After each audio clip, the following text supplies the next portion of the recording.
The broadcast is now starting. All attendees are in listen-only mode. Well, hello, this is Krishna Vadula here, and we are live here from IFEES GDC IUC Global Webinar Series. Good morning, good afternoon, good evening, for wherever you are in different parts of the world. In fact, our speaker today is in Australia, Sydney, Australia, and her time is 10 p.m. My time in Central Daylight Time in US is 7 a.m. So this is truly a global webinar, and many of you are at different time zones. So thank you all for joining. As you can see, we have our speaker. The information is here on the screen that was sent out to you. Information. The topic is resetting the benchmarks for engineering graduates with the right skills for sustainable development. A very, very important topic indeed. Dr. Marlene Kanga is the past president of the World Federation of Engineering Organizations, a very important group of people who deliberate on all the important aspects of engineering education. And many of you have seen the abstract that was sent out to you. And here is some information about Dr. Marlene Kanga. She is a chemical engineer, and she was the 2013 National President of Engineers Australia. She is passionate about encouraging more young people to consider engineering as a career, especially in developing countries, and building capacity for quality engineering education that is relevant to employers. During her term at WFEO president, she led the initiative for member states at UNESCO to declare 4th March, the founding day, as World Engineering Day. So welcome, Marlene. We're delighted to have you here. And without much delay, let's get you started on your presentation. So I'm going to make you a presenter, and you just have to click show my screen, and we're ready to go. Thank you very much, Krishna. It's a pleasure to be here on this international webinar series hosted by IFEES, GAPC, and ICEE. Thank you very much for having us here. IFEES, of course, is an important partner of the World Federation of Engineering Organizations. And as a past president of the Federation, I'm really pleased to be working with IFEES and for this opportunity to present the benchmarks here today and to consult with the members of IFEES, GDC, IUCE, and all the other members of IFEES for your feedback on this very important project, resetting the benchmarks for engineering education for sustainable development. So firstly, a little bit about the World Federation of Engineering Organizations. The Federation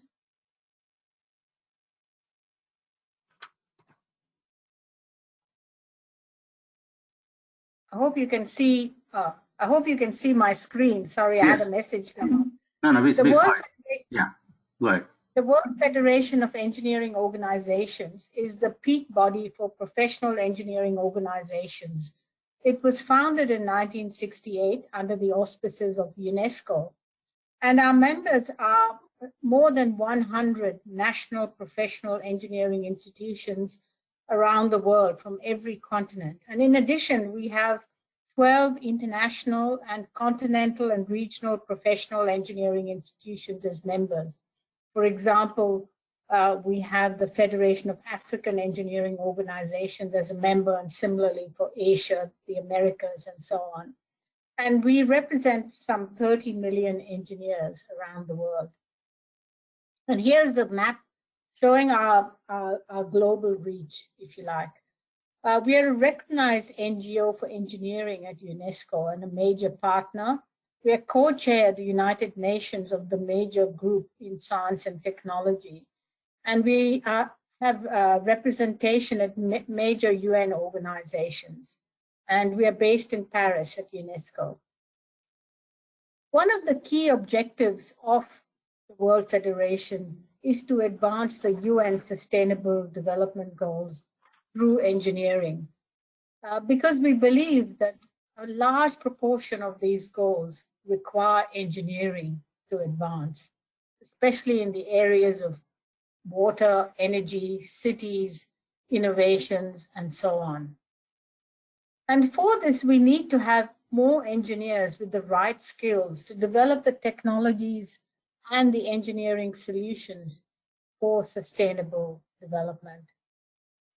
So out of this came a key objective to ensure that engineering graduates and professional engineers as well after graduation have the attributes and skills to meet current and future needs of employers, industry, and the community. So we're working in partnership with peer organizations like IFEES to meet this objective. And so you can see the key goals, sustainable development goals for this project are Goal 4, quality education, and Goal 17, partnership for the goals. This project has progressed in partnership with several peer international organizations in engineering. We have partnerships with the International Engineering Alliance, a key partner, with IFEES, the International Federation of Engineering Education Societies, with the Federation of the International Consulting Engineers, FIDIC, that employs about 40% of the world's engineers in consulting and related services. The International Network for Women Engineers and Scientists, which is the peak body for women in engineering groups around the world. We have a partnership with the International Center for Engineering Education, based at Tsinghua University, and a UNESCO Category II Centre engaged in just this topic, the research into engineering education for the future. And we are partners with the International Science, Technology, and Innovation Center for South-South Cooperation, also another UNESCO Category II Centre based in Malaysia. So who is the International Engineering Alliance? The IEA is an umbrella organization that provides governance for the 3 accords and 4 agreements that provide international multilateral mutual recognition of graduate attributes and professional competencies across its signatories, approximately 30 countries. They vary for each of those 7 3 accords and 4 agreements. So the 3 accords are one each for professional engineers who undertake a 4 to 5 year degree course. There's another for technologists who might have a 3-year course, and for technicians who undertake a 2-year course. And the agreements similarly match that for engineers, technologists, and technicians. And there's one additional agreement which is for the APEC region, which is called the APEC Engineers Agreement. And the agreements recognize the professional competencies after graduation. IEA has established a benchmark for expected graduate outcomes and professional competencies to assess substantial equivalence between its signatories. So it is not a standard, but a benchmark. And we are working with the IEA through an MOU. We have established a working group with members from both organizations to review the benchmark. So the objective of the review of the global benchmark for graduate attributes and professional competencies, or GAPC, was for engineering graduates to reflect changes in societal needs and new thinking, including considerations of the UN Sustainable Development Goals, diversity and inclusion, consideration of emerging technologies and disciplines in engineering, and the rapidly changing technology environment and learning systems. The objective of the review of the benchmark for professional competencies was to ensure that once engineers graduate, the practitioners meet employer and employability needs and expectations and continue lifelong learning. As part of the review, we were to consult the members of WFEO on the proposed framework and the partners of WFEO, which is what we're doing here today with IFEES, with FIDIC, and with INWES. And we will be having webinars in the next few weeks with the other international partners as part of this process. UNESCO is a key partner for the review of the engineering benchmarks as well. The second UNESCO engineering report recommends government, engineering educators, industry, and professional engineering institutions need to collaborate to increase the number and quality of engineers. There's also a need to work in partnership to develop the necessary international engineering education benchmarks for sustainable development through engineering. And thirdly, these need to be recognized across the world and form the basis of a national engineering education system for engineers with the right skills, especially in Asia, Africa, and Latin America. So who is on this working group? The working group chair was nominated by IEA and is Professor Bülent Özgüler of the accreditation body in Turkey called MUDEC, a signatory of the IEA Accords. The other three members from the IEA side are all signatories, Professor Mitsuri Makino and Ms. Akiko Takahashi of the accreditation body in Japan, JABI, Professor Barry Clark, representing the signatory from the UK, the Engineering Council UK, and Ms. Bernadette Foley from Engineers Australia, which is a signatory from Australia. The WFEO members also are four. There's myself as a past president of WFEO, Mr. Wang Sun Yu, representing a partner of WFEO, the International Center for Engineering Education at Tsinghua University. He's the Vice Director General. Professor Dr. Charlie Tan, President of Myanmar Engineering Council, representing WFEO members. Dr. Michael Milligan, who IFEES knows well and is representing IFEES. He's also a signatory at the IEA, representing the USA through ABET. ABET is the signatory.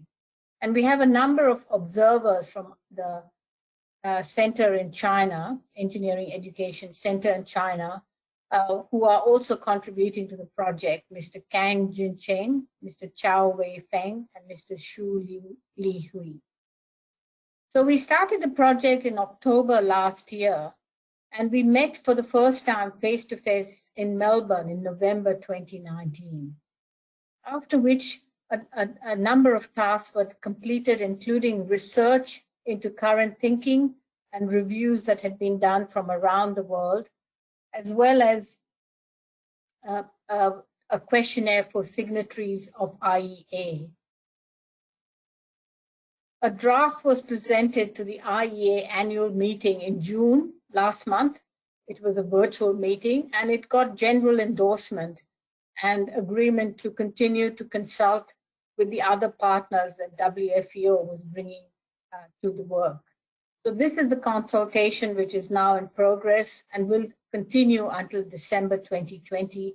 The plan is to have a revised framework ready for approval, and it must be a unanimous approval by the signatories in June 2021, and then at the WFEO General Assembly later that year. So the IEA benchmarks for global graduate attributes and professional competencies are stated generically. They are applicable to all engineering disciplines. The graduate attributes form a set of individually assessable outcomes that are the components that indicate the graduate's potential to acquire competence to practice at the appropriate level, that is at engineer, technologist, or technician. And the attributes are clear, succinct statements of the expected capability. The professional competency profiles record the elements needed for performance that the professional is able to demonstrate in a holistic way at the stage of attaining registration, that is about 7 years after graduation. So this is the competency that we're looking for when the engineer embarks on his career or her career. The graduate attributes identify the distinctive roles of engineers, technologists, and technicians. And similarly, the professional competency profiles are written for each of the three categories at the point of registration: engineer, engineering technologist, and engineering technician. So the review took the following approach and had the following principles. It recognized that the framework was not an international standard, but a benchmark. This is very important to judge substantial equivalence between systems, education systems. It is not prescriptive, but reflects essential elements. It does not specify performance indicators for the assessment of equivalence, although we may, beyond 2021, develop some indicators to assist in that assessment. And it's, of course, as stated previously, applicable to all engineering disciplines, that is, discipline independent. Our approach was to first research the current major reviews on engineering education globally. And this research included work that's been done by the American Society for Engineering Education, funded by the National Science Foundation, called Transforming Undergraduate Engineering Education, the various reports there, and a number of other US-based research reports that were sent to us by Michael Milligan, who was very valuable in providing us with that research. In Australia, the Australian Council of Engineering Deans also had completed a study in late 2019 called Engineering Futures 2035.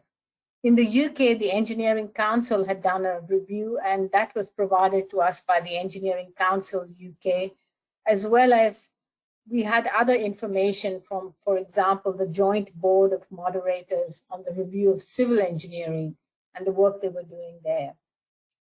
The signatories on the working group from Japan, Australia, and UK also did a very useful summary of their experience of the framework and some of the gaps that now needed to be addressed to make it future ready for the next few years. And a survey of signatories was also done between December 2019 and January 2020 to get their views on what they saw as the gaps based on their experience. We focused on discipline-independent features, and we made sure that any modifications were accessible attributes and competencies. And we maintained the framework structure, keeping changes to a minimum, but still very strategic to achieve the changes that we wanted to see. And we consider that no change was as valid as making a change. Some of the issues that we considered about emerging engineering disciplines and skills that engineers of the future would need are things like IT skills, ability to write code, rely on 3D printing, digital skills, information research literacy, media literacy, and so on. We consider that core knowledge and analytical background would still be needed.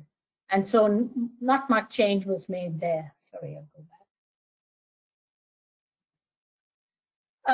Data-driven analytics, digital proficiency, and digital learning platforms were considered very important to take into account. Liberal arts training, we knew, was becoming important. The need for engineers to consider multidisciplinary issues, social, legal, economic, to be included in consideration and solutions. Consideration of complexity, scale, diversity, globalism, disruptive technologies. We knew this was going to increase, and also the need for inclusive and sustainable solutions. We were aware that there was increasing emphasis on entrepreneurial skills, risk-taking, and critical thinking.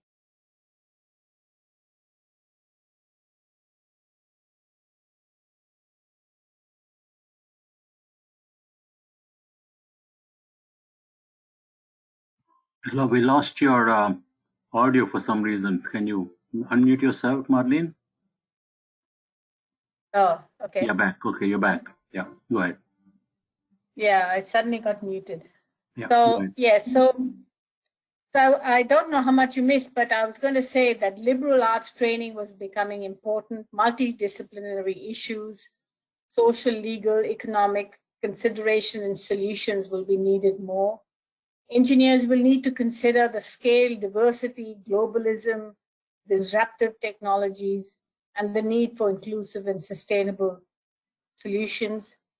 And the engineers of the future will need to have more entrepreneurial skills, take risks, and critical thinking will be very important. As we've seen with the COVID-19 lockdowns, the need to work collaboratively with diverse teams who may be in remote and virtual workplaces will become more important. And that resilience as well will come to the fore. And of course, we all know the roles of new technologies, artificial intelligence, machine learning, automation, human machine, etc., will have rapid growth.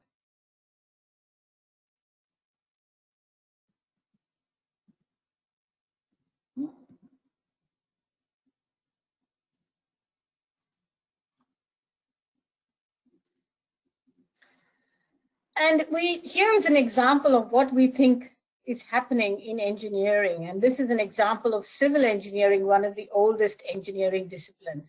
It is estimated that 90% of the work of civil engineers is embedded in excellent codes and standards that underpin much of civil engineering.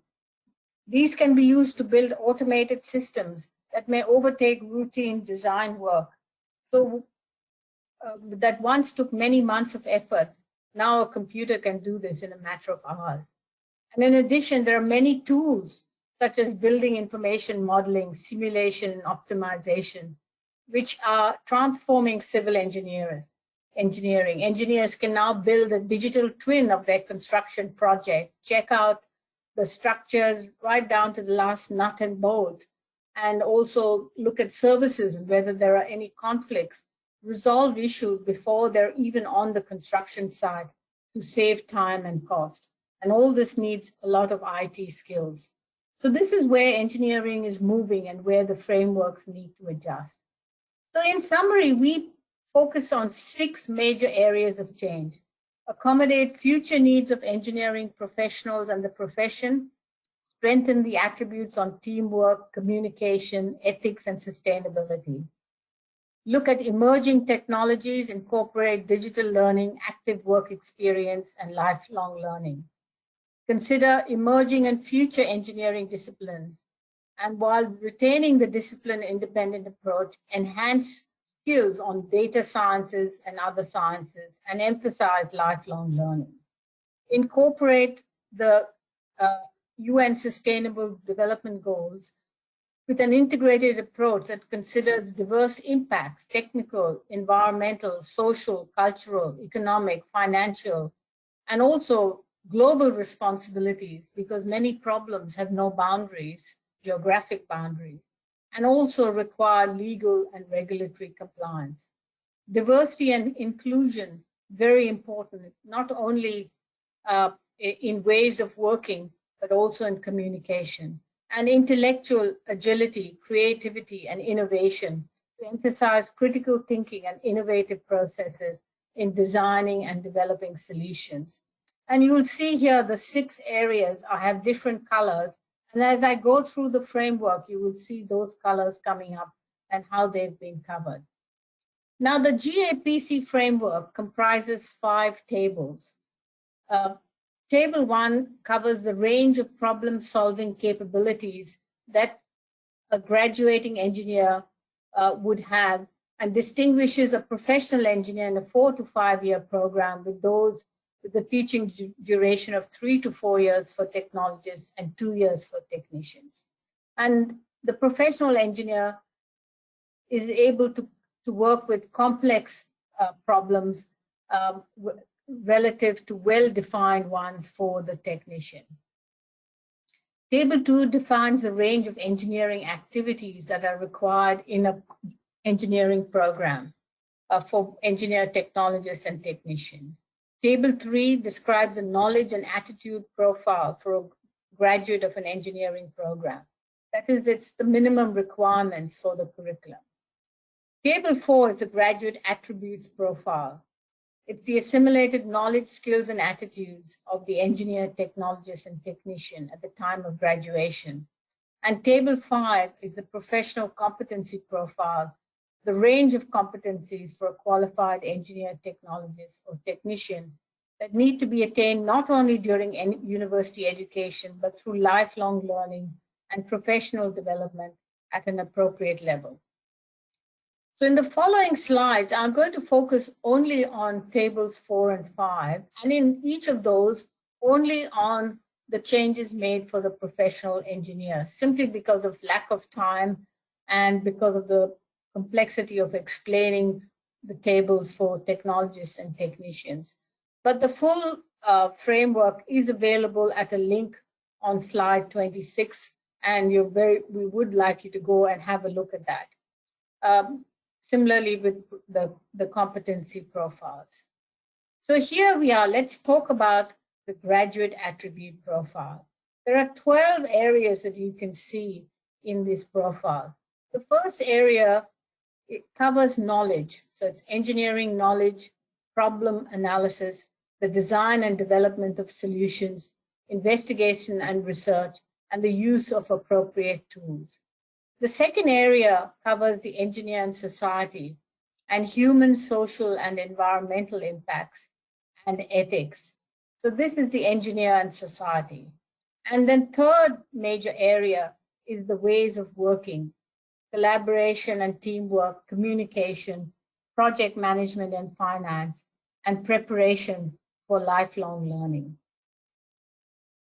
So here we have the table for graduate attributes. The first column is a differentiating characteristics.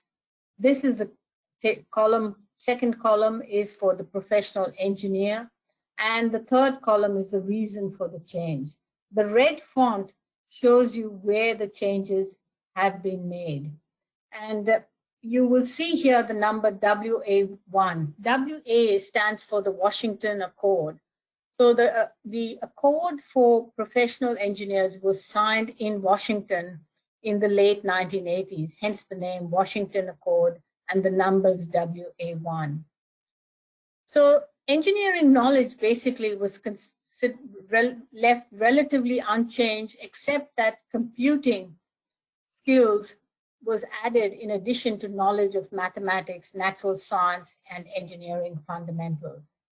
In number 2, the need for the ability to research the literature, to analyze complex engineering problems, and to reach conclusions, and also to have holistic considerations for sustainable development when using first principles of mathematics, sciences, and engineering was added.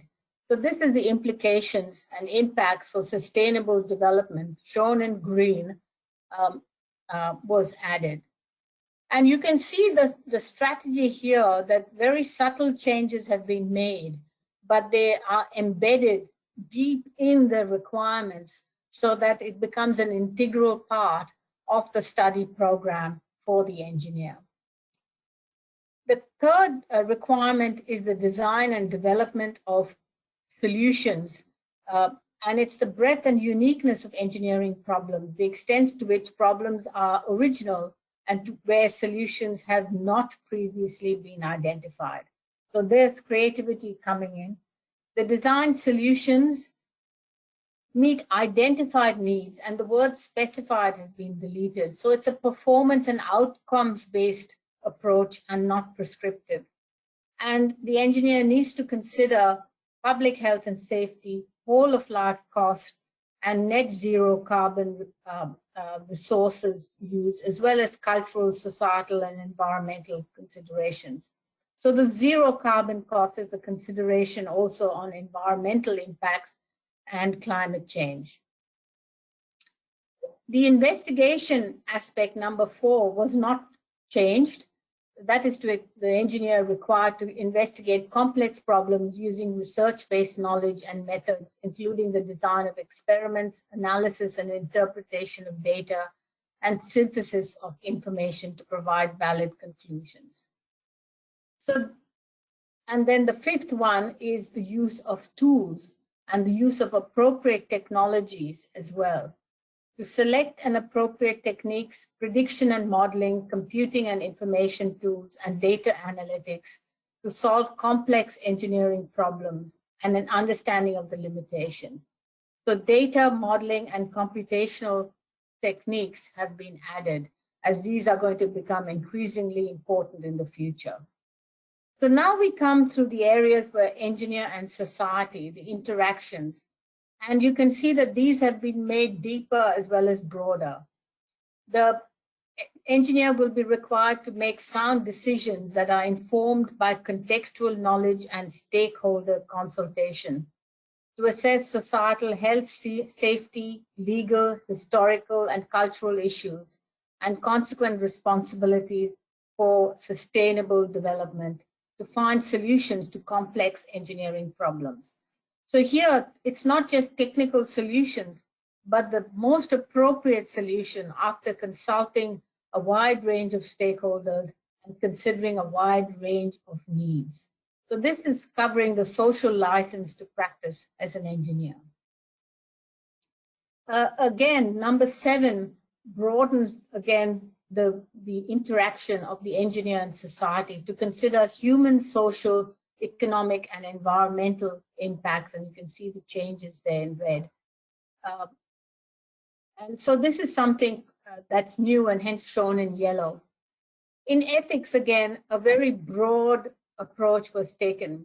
It was not just to apply ethics, but broaden the definition to technology ethics, data ethics, global responsibilities and norms of engineering practice, and adhere to relevant national and international laws and comprehend the need for diversity and inclusion.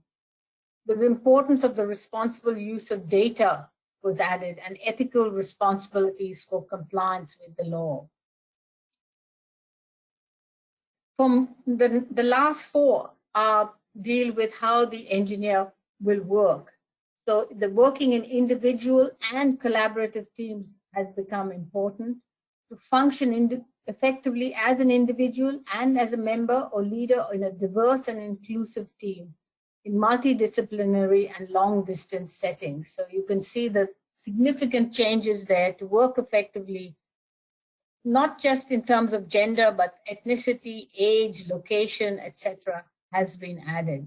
And you can see the different colors coming in, or the 6 different areas that I mentioned before. In terms of communication, again, communication has been broadened and engineers are not always very good at communication. So communicating effectively and inclusively has been added on complex engineering issues, and to present in a variety of ways effectively considering culture, language, and learning differences. So this has been added and is an important difference that possibly some will struggle with. No change was made to the section on project management and finance to demonstrate knowledge and understanding of engineering management principles and economic decision making and apply these to one's own work. Number 12, very important, looks at continual lifelong learning, recognizing the evolution and constantly changing landscape and emergence of new technologies. And so the engineer will have to recognize the need for independent and lifelong learning, creativity, adaptability to new and emerging technologies, and critical thinking. So these ideas have been added as well into the framework. So I'll now cover what's required in the professional competency profile. The professional competency profiles come into play after the engineer has graduated. So it's out of university and in the workforce.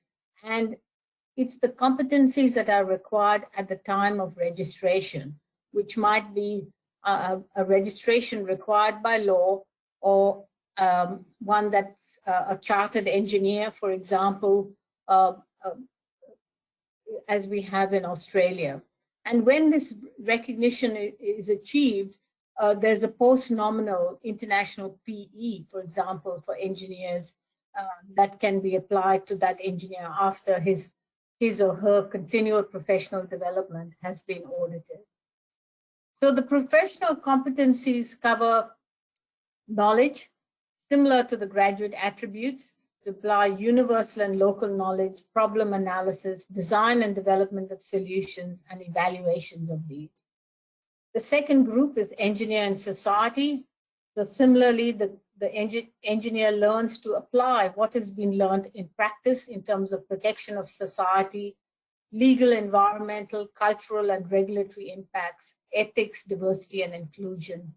And then ways of working, of course, not just managing engineering activities, but communication and collaboration, continual professional development, and lifelong learning, exercising judgment, and taking responsibility for decisions.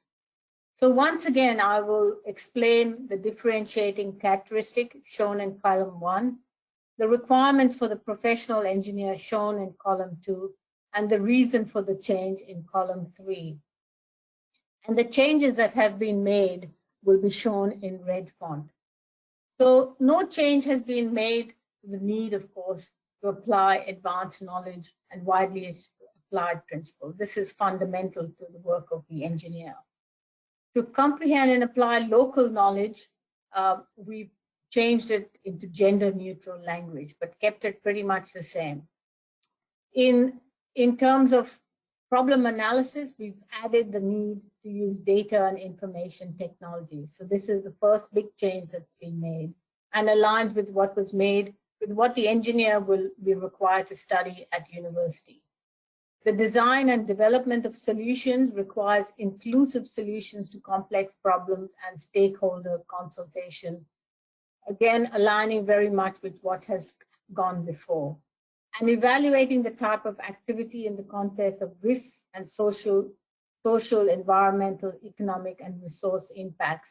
Again, aligning again with what we saw for the graduate attributes.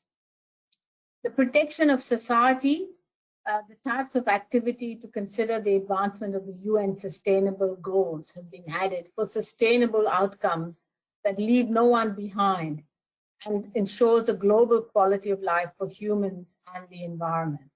So this is a major change that's been added for the professional engineer to consider through their working life. The legal and regulatory framework has been expanded for engineers then in requirement 7 to consider environmental and cultural aspects as well as heritage and culture in the course of their activities. And gender-neutral language was also added. Ethics, diversity, and inclusion includes type of activity and attitudes. It's a matter of respect, being inclusive and respecting cultural, ethnic, religious, and all other differences, and learning to work together effectively in diverse teams.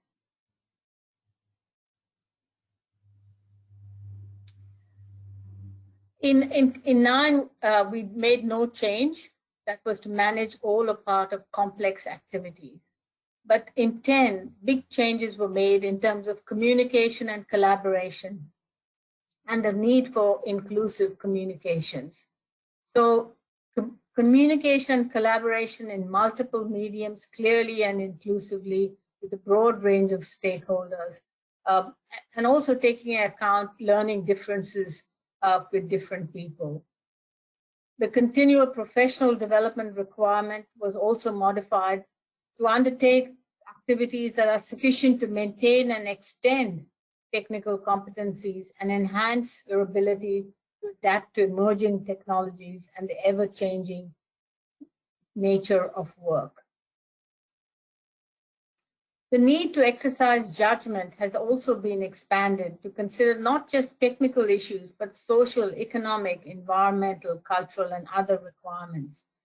And on this basis, the technical solution alone may not be the best. So the judgment comes in very much. So the need to exercise judgment, as well as the application of knowledge, has become important. And of course, finally, taking responsibility for decisions. The entire table is available at this link, which is on the WFEO website, and we very much would like you to go and have a look at it. I've only talked about the professional engineer, and 2 tables. So a small fraction of the 5 tables have been discussed here today. I request that you look at it and add your comments using the same file, which is a Word document, and add your comments either in a different color or add a new column to it and send it to the Secretariat. We'd really like to hear from you. I'd also quickly like to mention that there are some supplementary information here in the presentation which has been made available for you. The changes are shown in red font, and it's a similar format. It talks about the requirements for the professional engineer. The changes are shown in red and the reasons for the change. So I won't go through this because of lack of time, but you can have a look at this, and you can see that one of the big changes is the addition of an extra element in terms of ethical attitude and behavior.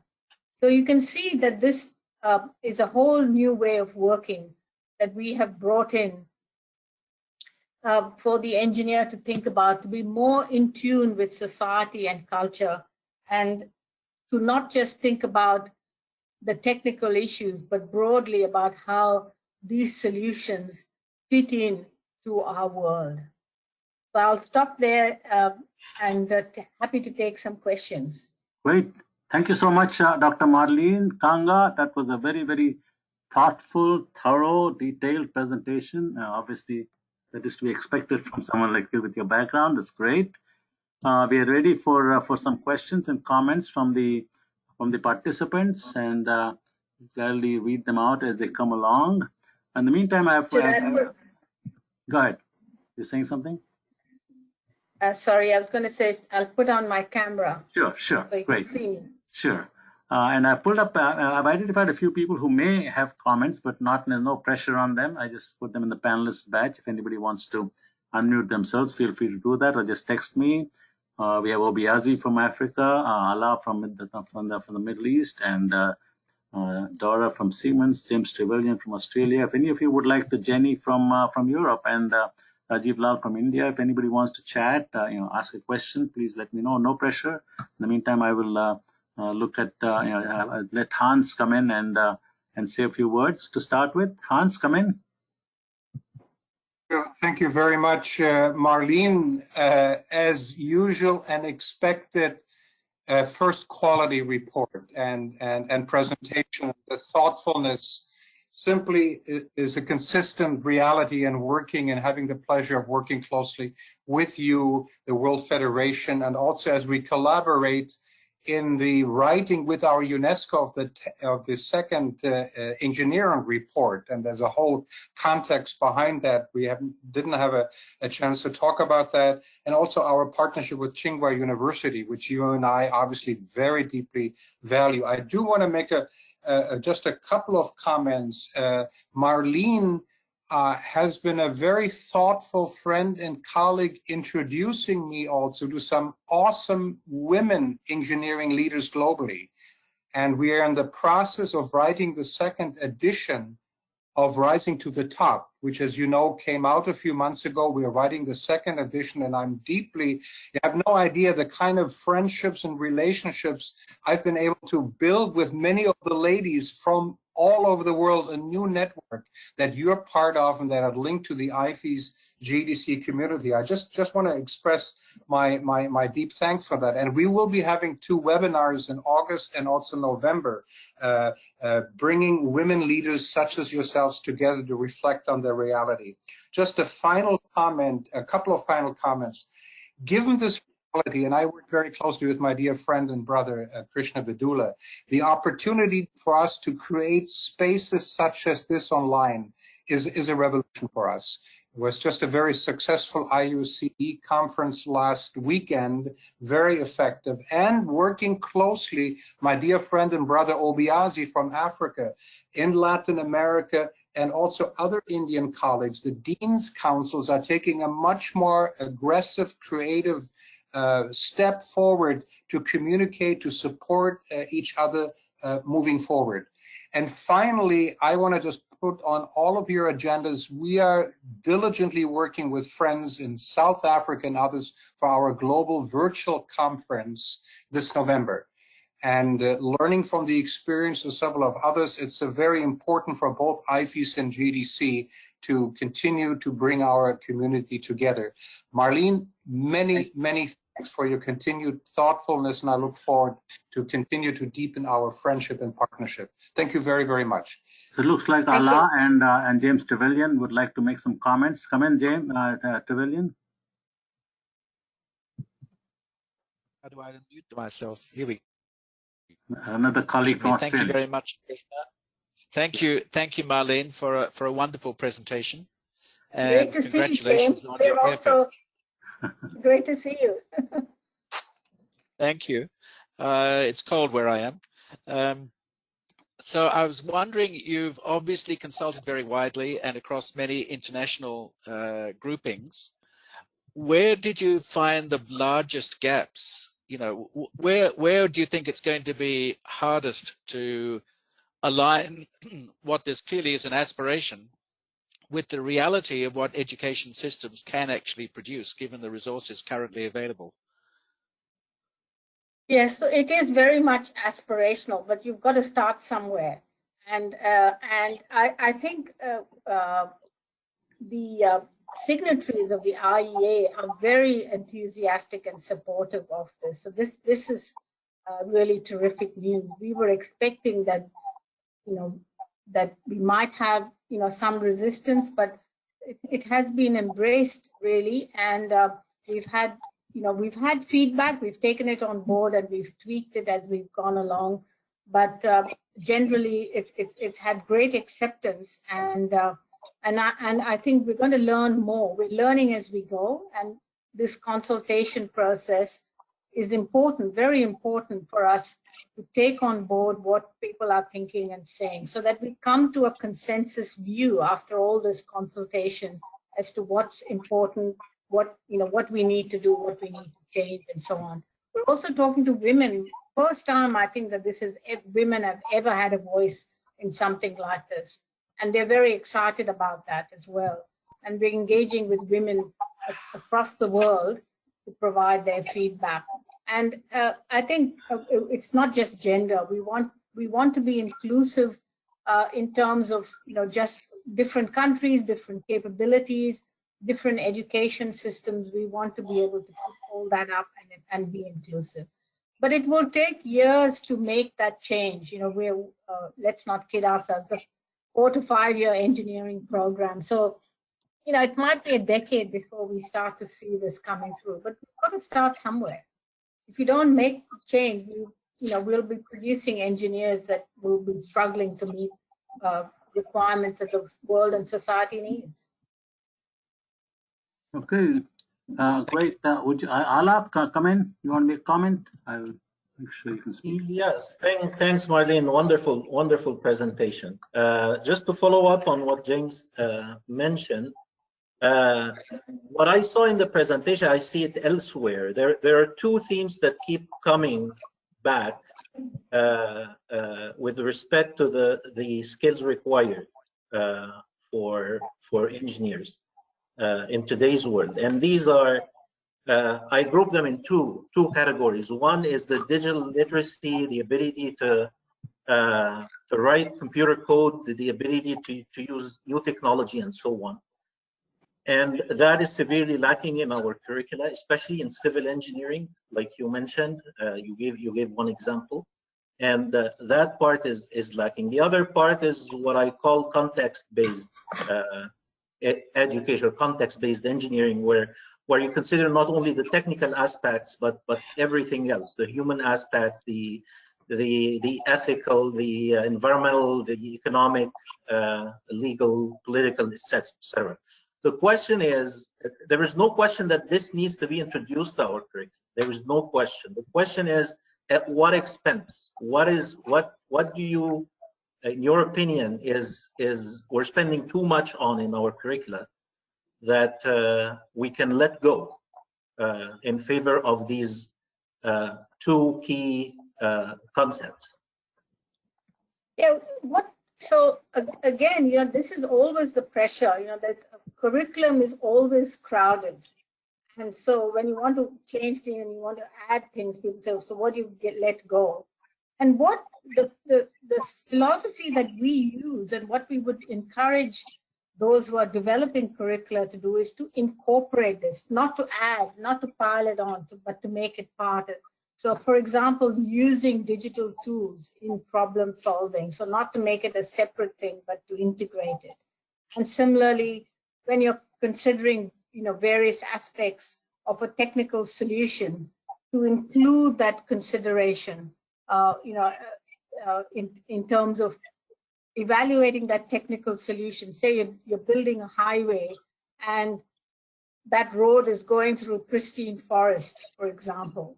And so there's economic benefits to the country for that road, but there's environmental downsides as well. There might be indigenous people who are displaced, you know, there'll be pollution. So there's a lot of political, social, economic, environmental issues to consider. And I think posing these issues to engineers at an early stage, to get them to think about these things, to engage with stakeholders, to understand issues, but to integrate that. And when they're juggling all these issues, they're also exercising their judgment, critical thinking is coming in there. You know, so basically, what I'm saying is that we need to look at approaches that integrate. And the working group is looking at, you know, post 2021, once we've done this work, to provide guidance and benchmark, because we feel we're asked this question a lot, and we feel we need to provide that guidance, because the signatories at the IEA are not all from developed countries. Many are, you know, the growing number, of course, are from developing countries, and we need to provide that guidance. And so how it could be done. Great. James, another comment. Before that, I want to bring in a couple of women from industry who have comments. Dora from Siemens, come in, and then we'll have Jenny from Phoenix. Come in, Dora. Hi, Krishna. Can you hear me okay? Sure, yeah. Sorry, I have a little bit of a cold, so forgive my voice. First of all, just a tremendous amount of work. That's very clear. So thank you for sharing, Dr. Kanga, and great to see such a strong female influence, obviously, to an input to this. My comment and question, maybe a little bit similar to what James and Al had said, but just wanted to, you know, while it's stated this is not a benchmark nor standard and not necessarily prescriptive, I think all of us on this call want to use our networks to make it more prescriptive. So I think to your last point of maybe getting to some guidance, it just seems clear that to improve communications and diversity and judgment, we just have to be more in tune with society and the real world challenges and figure out ways to implement more of the project-based learning programs that, you know, bring society and industry together with academia. So any comments on that, I'd appreciate. Yeah, I just agree. I think that's very important, and it's quite interesting. You know, I'm from industry. I'm not an academic, so I had, you know, particular perspective, and it was very good that we were able to take the approach where we didn't add on. So you see, we only added one element, that is the ethical element in the professional competency, one of the tables. So we only added one row in one of the 5 tables, and all the rest were just modifying the words and and incorporating it. So we were very careful not to add anything new. But I think it's very important to provide that guidance, because we are getting a lot of questions on that.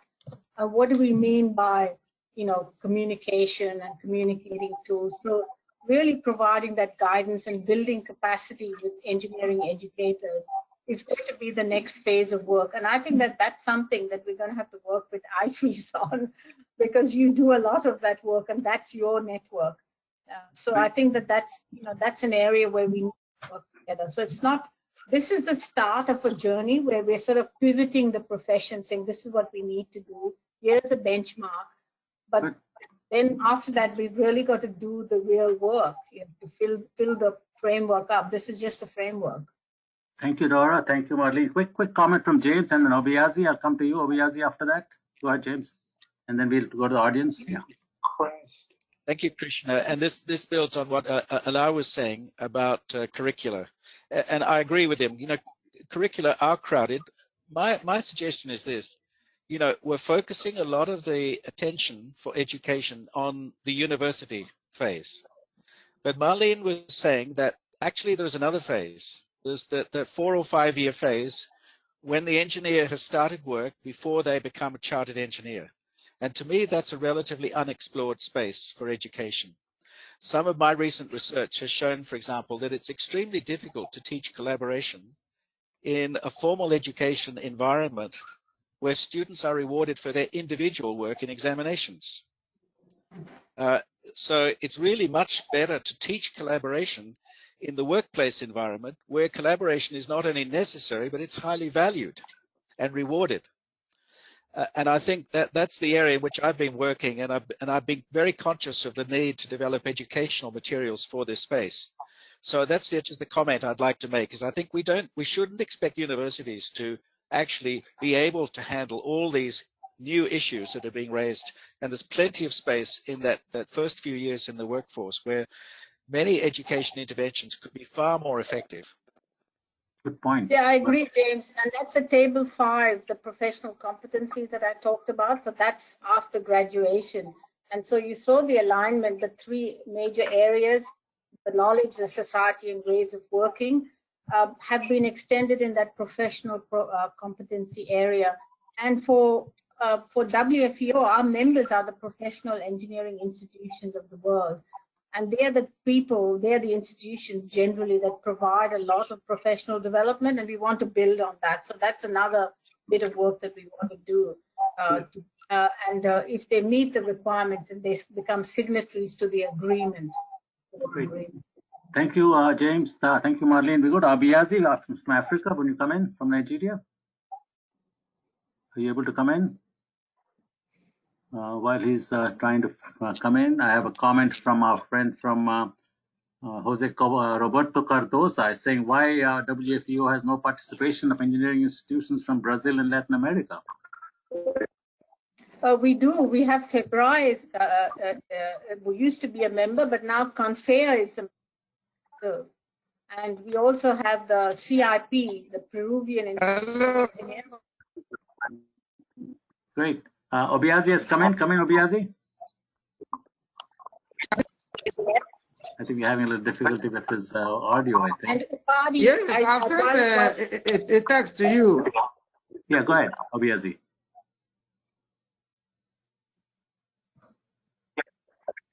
Yes, I sent a message to you concerning inclusiveness and diversity.